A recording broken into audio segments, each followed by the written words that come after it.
Do you want to get fit financially, but don't know where to start? We're here to help at Elevate Wealth. You know, December is here, the holidays are here, and you might be starting to think about some New Year's resolutions. Well, I'm Gary Stoller with Elevate Wealth Advisory, and I'm joined today with our President and CEO, Deanne Rosso. And did you know that the two most popular New Year's resolutions are getting in shape and saving more money? Now, these seem to be consistent, and I have to wonder, are they related somehow? What do you think, Deanne? You know, I'm not really sure, Gary, but I'm excited to talk about this topic today because I think a lot of the same principles and techniques that you apply to physical fitness also apply to financial fitness. So we're financial gurus, but I have done my fair share of fitness programs. And so in this series, I'm going to be your financial coach and help tie together those concepts of physical fitness and financial fitness. As much as I love dreaming about what's possible, what we're not going to do is draft up a list of completely unrealistic goals and then jump into trying to accomplish them all at once, because that's a recipe for failing miserably. No, I'm absolutely with you. That sounds pretty awful, especially the failing part. That's right, but that's too often that's what happens. So naturally we get excited about what could be, and then we draft this list of goals like, you know, maybe we want to lose 50 pounds in a month, which is completely unrealistic.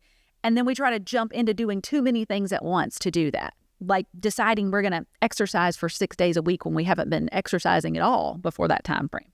So that's why so many New Year's resolutions go by the wayside and never get accomplished.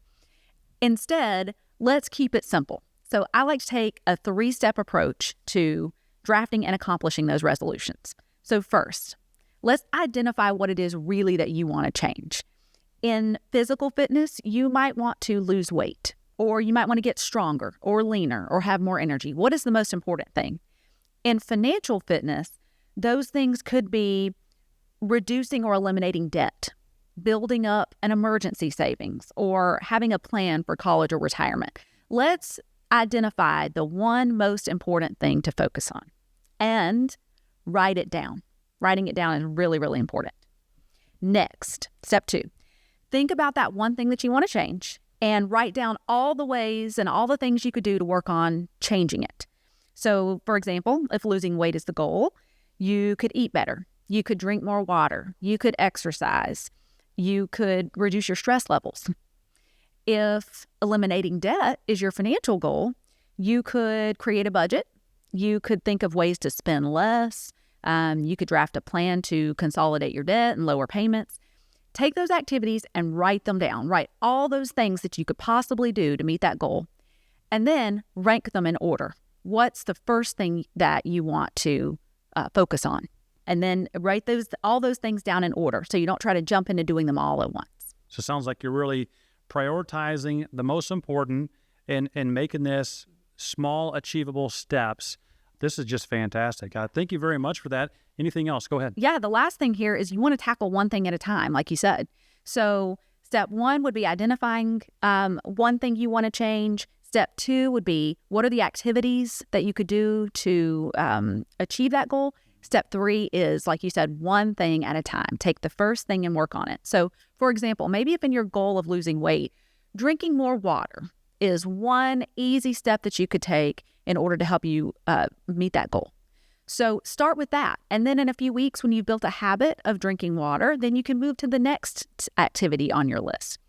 In financial fitness, if eliminating debt is your goal, as an example, and you've decided that finding ways to save is the first place to start, then start there and look through all of your expenses and look through and see if there's anything you can eliminate from a monthly budget.